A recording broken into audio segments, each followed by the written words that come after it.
BirdNote presents.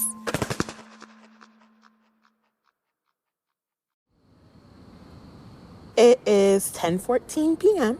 on April 25th here in Atlanta, and it's actually a really lovely night. And I'm out here with my husband, which is nice, and it is spring migration time. According to BirdCast, there are almost 15 million birds passing over Georgia tonight. Like, that's incredible. That's pretty wild, isn't it?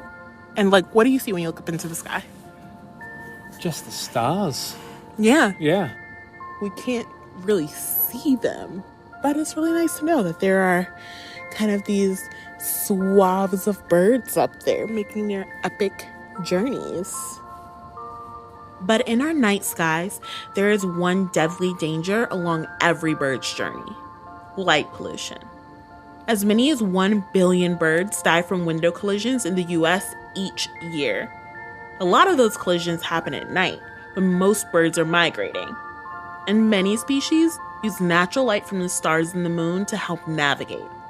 So bright electric lights disorient birds and draw them off course toward more developed areas. Just think about how many lights we see from our neighbors right now and all the buildings between here and wherever the birds are going that are lit up. Mm-hmm. Like the city just completely blown up with lights and everything. Yeah. Well, I hope that wherever they're going, they get there safe. Stay safe, little birdies, little bird friends. Good luck, birdies. Good luck.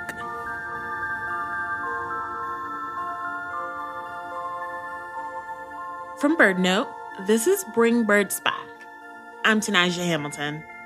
Today, we're looking at the challenge light pollution poses to birds. And to guide us through the topic, we have Julia Wang with us. Julia is a project leader at the Cornell Lab of Ornithology on the issue of birds and light pollution. Thank you so much for being here with us today, Julia. Thank you so much for having me. So, to start us off, for people who haven't thought about it much, it can be a surprise that birds are doing this much at night, and let alone these big epic journeys. So why are they flying at night? Yeah, when I first say that to a lot of people, they genuinely don't believe me. And I can understand that because it's very hard to see birds flying at the heights that they do at night. So at night, it tends to be that the air is less turbulent, so it's a bit easier to fly. And especially for woodland species that might not be as agile or as powerful flyers, it's easier to fly at night. It's also typically cooler at night, so it's easier to off-put the heat that's generated when you're flying really, really far distances. And there's less predation. You don't have to worry about hawks and falcons and those sorts of diurnal birds of prey flying at night. So there's a variety of reasons, but it all culminates into the majority of migrating birds migrating at night. So thinking about lights can really increase window collisions. Yeah, window and building collisions. Which are often deadly for birds, right? Yeah. Are the artificial lights always so directly deadly, or are there other ways of harming birds? In the aggregate, all of this light pollution coming from major centers of buildings, homes, residences, pulls birds generally into an area where they're more likely to deal with collisions and other urban threats. Individual window bays tend to be more collided with when they're lit. So it is an individual light problem as well as an aggregate problem. And in addition, light pollution can sort of affect migration timing to a certain extent. It might affect when birds are leaving or going, and in shifting that, they might miss sort of optimal windows of foraging or arrival. And these lights can also kind of disorient the birds, right? Yeah. Just generally confusing their senses. One of the examples we've seen is at the 9/11 Memorial Tribute to Light in New York City each year, where 88 7,000-watt xenon light bulbs are positioned into two 48-foot squares, beaming upwards, visible from a 60-mile radius. What we see every year is that hundreds, if not thousands, of birds become attracted to and trapped in these lights, swirling in the columns of the lights until they exhaust themselves, leaving them vulnerable not only to collisions, but to urban predators. However, we have found that turning off bright lights helps the birds move on in just a few minutes. Cornell and New York City Audubon work in partnership with the memorial to turn off lights for just 20 to 30-minute intervals when density gets too high, and that leads to the birds dispersing, helping to prevent any collisions. Okay, so obviously the 9/11 memorial is an extreme example. Like most homes or even skyscrapers are not shining a few 100,000 watts straight up into the sky. But that work in partnership between the memorial and NYC Audubon and Cornell, that's a great example of the key work in solving this issue. Part of Julia's work is helping organize a Lights Out program in Texas. Lights Out programs started in the US approximately in the 90s. Since then, they've taken on various forms, but typically what a Lights Out program does is try to communicate the problem of light pollution, how it increases collisions, and raise awareness in whatever their local geography is, typically a city. There are over 30 Lights Out programs in the US, and they work fairly independently. As far as Lights Out Texas goes, which is the program that I'm involved in, that began in 2017 after a major collision in Galveston, Texas, where there was another building that had a lot of external lighting and was near the coast during a storm during migration. And in the morning, they found about 400 dead birds just around that single building after a single night. The program began after this Galveston crash, initially as a partnership between that building and Houston Audubon. What we and our partners here in Texas and across the country have been trying to do is to, one, measure the collision problem with a collision monitoring program, and also to raise as much public awareness of this problem as possible, communicating with city offices like sustainability offices and mayoral offices to produce proclamations asking people to turn off their lights, and with building owners and managers, raising awareness with them, asking them to turn off their lights when birds are migrating and particularly likely to be impacted.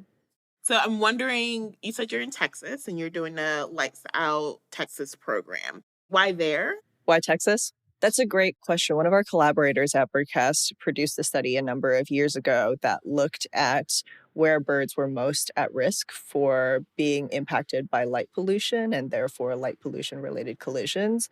And that list was topped by Chicago at number 1, and then Houston at number 2, and the Dallas-Fort Worth Metroplex area at number 3. And I believe there were 1 or 2 other Texas cities in the top 10 of that list due to the huge volume of migratory birds that Texas is lucky enough to see being on these migratory pathways, forming sort of a bottleneck between North and South America, and due to the amount of light that major Texas cities are producing. And so here we saw an opportunity to produce the most change in an area of critical migratory importance and danger. Since starting Lights Out Texas in 2020, the program has seen incredible growth. So in 2021, we had 7 cities and 1 county in Texas produce proclamations, or in the case of the county, a resolution to support Lights Out. And what that looked like was typically the mayor's office of each city sending out a press release saying that from this date to this date of this migration season, we encourage all businesses and residents to turn off their lights from 11 p.m. to 6 a.m. It made major news within the state, and just being able to get that in front of people and show them how it's a win-win for everyone was very compelling. That helped us grow from, I guess, 1 participating building, Galveston, in spring of 2020 to over 100 in 2021. That's some growth. Yeah, very excited to see it. I think essentially it's about identifying local partners who will be your advocates, because having local people means the most and makes the most difference in on-the-ground operations and connections and contacts to building owners, managers, politicians, that sort of thing.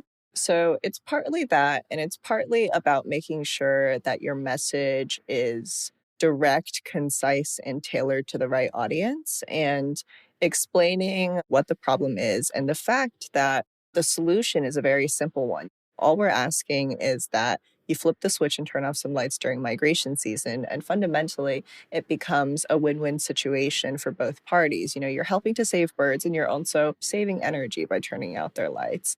I can absolutely see why that can be a winning strategy, right? Because again, like you mentioned, you're not asking people to do this very big action or to donate or do anything. You're asking them to evaluate what they're already doing and maybe flipping a light switch. Precisely. Yeah.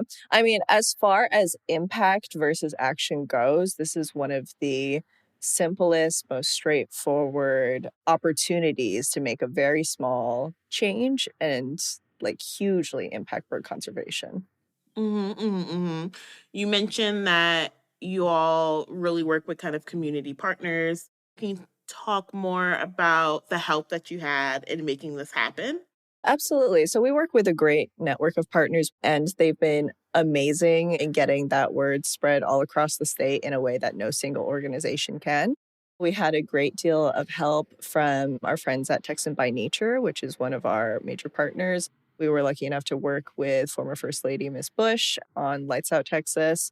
That brought some attention to it. And then once attention was on the issue, it seemed like a no-brainer to a lot of people.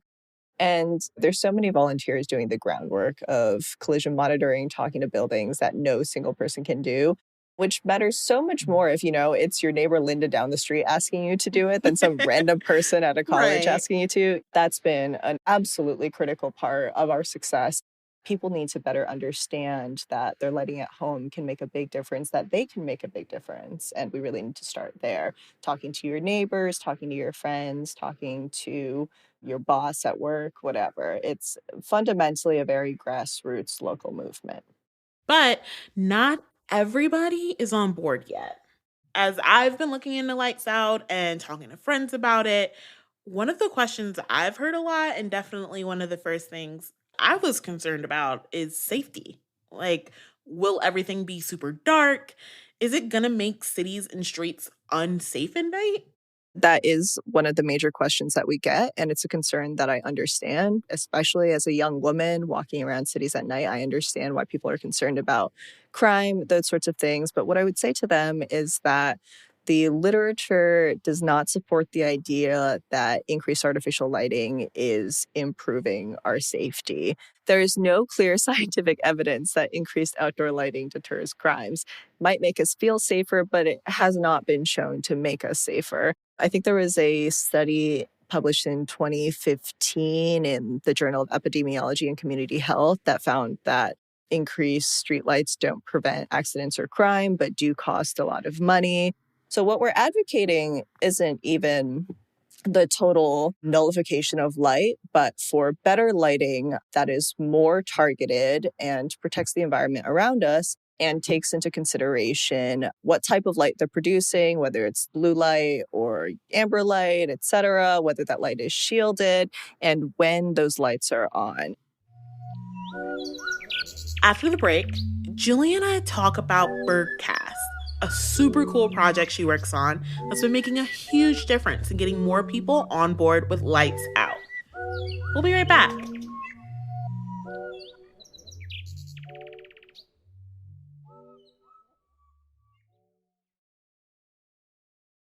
And we're back. So, Julia, you're the project leader of something called BirdCast at the Cornell Lab of Ornithology. I understand it's making a big difference in both understanding bird migration and in these Lights Out campaigns we've been talking about. To start off, can you tell me about BirdCast? Like, what is it and how does it work? Basically, the idea is to be able to forecast migration before and during migration so that we have a better understanding of where birds are and when. And the hope for that was both that we would know that just so as birders, we have that information that's exciting and fun, and also to apply it to conservation causes like Lights Out. And the way this all works is using something called radar aeroecology. Essentially, we take the data produced by radar across the US, and then we apply machine learning algorithms to it, and we separate out the information about weather systems from the other information that is gathered by radar, which includes ecological information like when birds, bats, and insects are in the atmosphere around us. So once we're able to separate out that information, we can start producing models of when those birds are moving and producing maps that predict where birds are going to be over the next couple of days during migration, as well as live maps showing where they are on any given night during migration. When you visit the BirdCast website, there are a bunch of really cool maps you can see. It feels like you're plugged into the bird matrix. There's a national map with a forecast for how many birds are migrating for the next 3 nights. There's a real-time map where you can see how many birds are flying in different parts of the country, which is wild. And then there are a couple of newer tools that are useful for lights out organizing, including local migration alerts and a new migration dashboard. Local bird migration alerts, you can enter your city or your county and be given a sort of status update on what migration intensity looks like in your area for tonight, tomorrow night, the night after that. It's a useful tool for, say, building managers or home owners who just want to check in and be able to see, hey, is migration high tonight? Like, should I turn off my lights tonight? And so that's the function of that tool.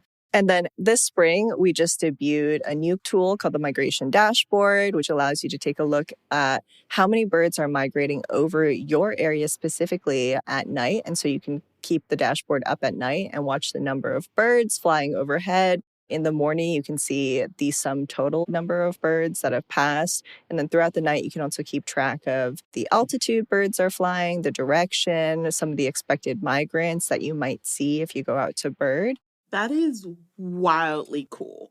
The fact that there's this tool available where I can literally I can tell who's above me, when they're expected to be above me, how I can help protect them. Like, I think that's incredible. It kind of is like a weather radar, it sounds like. Like, I'm tracking these storms of birds. Basically. And if there are any weather-related people on this and they want to feature our migration dashboard or maps on their stations, hey, get back to me. We would love to see that happen. I would love to be able to turn on the news and see not only what precipitation I'm getting, but what birds tonight. That would be dope. Wow, yeah. But in the absence of that, birdcast.info, that's where you can get your bird maps. How has BirdCast changed what's possible for getting cities to embrace lights out? Has it made it easier to sell to cities? I would say yes. It's another tool that enables us to connect with cities and inform them of when things are going to happen specifically for them. Migration season is pretty long, a couple months in spring and a couple months in fall.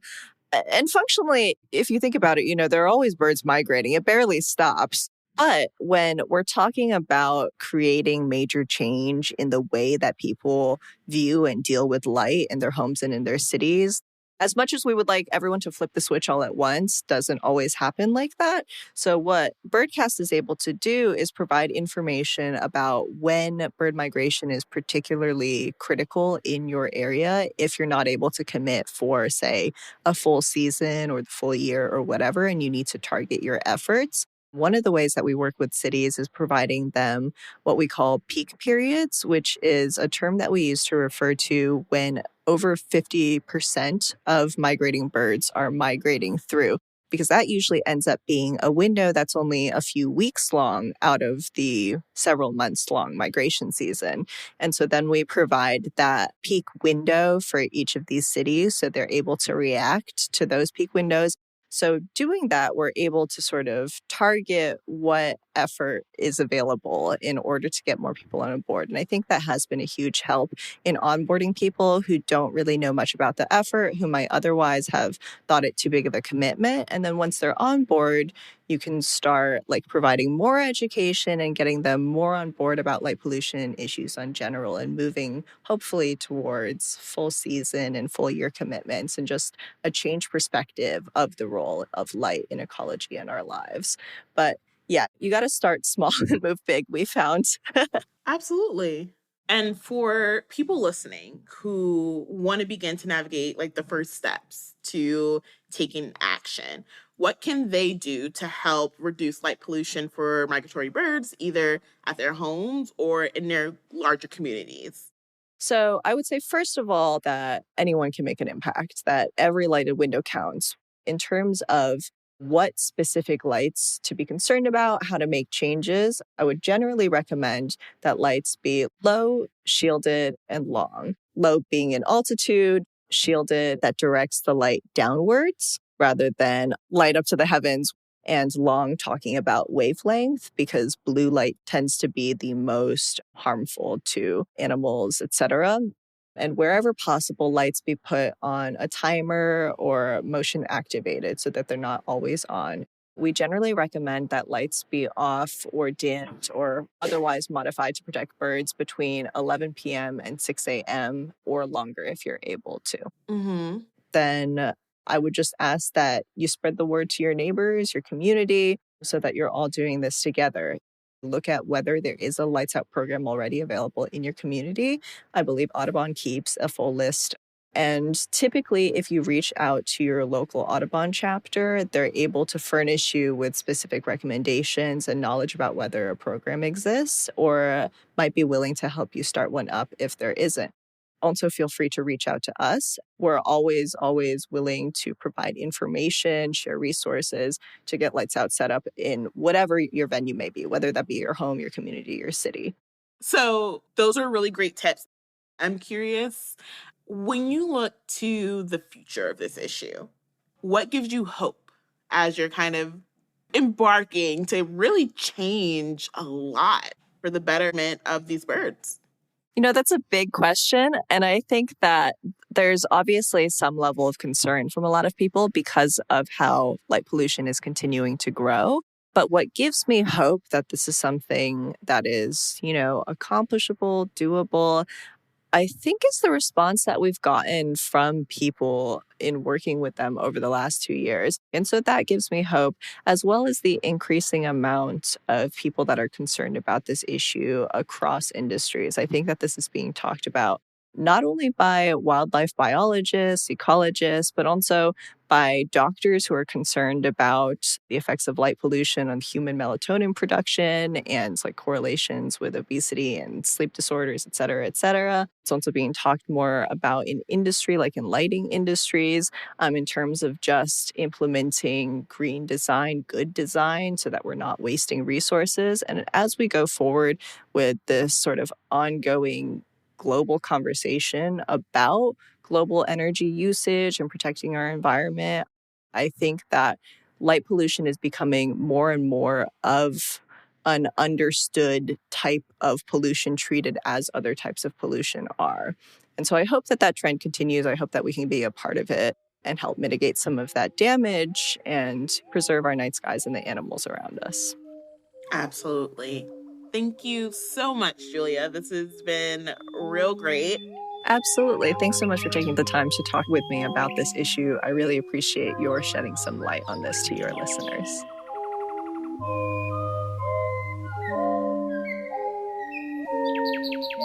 You can find links to BirdCast and Lights Out programs at our website, birdnote.org. And like Julia said, every window and every light helps. So whether you're able to shield your patio lights so they don't shine to the heavens, or you organize a whole new Lights Out campaign in your city, we can all make the future a little brighter and our skies a little darker.